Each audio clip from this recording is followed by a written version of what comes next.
Hi, welcome to Chalkboard Yoga Studies. I'm Jacob Kyle. Today we're going to talk about Asana. Asana is a significant concept or idea or word in the yoga tradition because it denotes that aspect of the practice of yoga that has become the most important and most focused on aspect of the practice in the West. So asana is the word for the physical practice of yoga.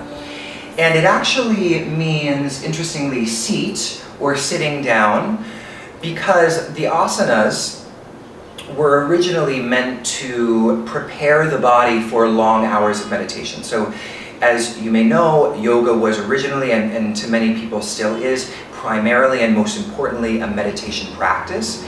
So the asanas were simply the postures that were preparing the body so that it could sit comfortably for long hours in meditation without discomfort, without aches and pains.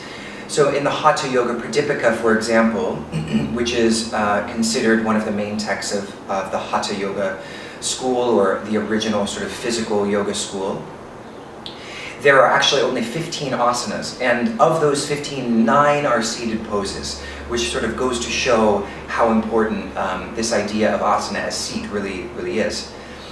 So all of the many other poses that we come to associate with as asanas and as the physical practice of yoga are really much more modern, really within the last 100 years or so.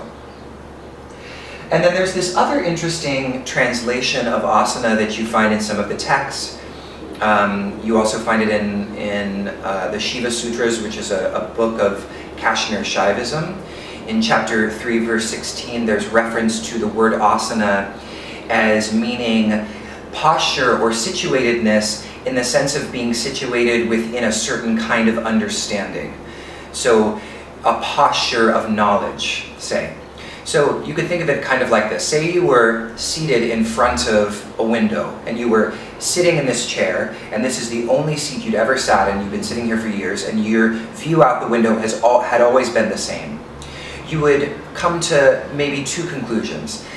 One, you would either assume that what you could see was the only thing that you could see, and there was nothing outside of that frame, or you would start to extrapolate on what you could see and make projections about what was beyond the frame based on the limited view that you could see.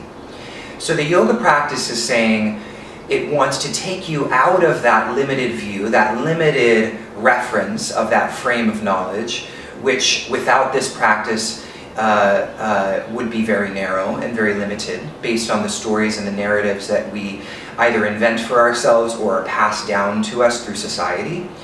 So this practice of asana is about situating ourselves in such a way that we can see the most expansive view of reality. And that most expansive view of reality is always pointing to this sense of interconnectedness with what is called Atman, or the true self, or integration with the divine or nature or God. You can think about it in many different ways with many different metaphors.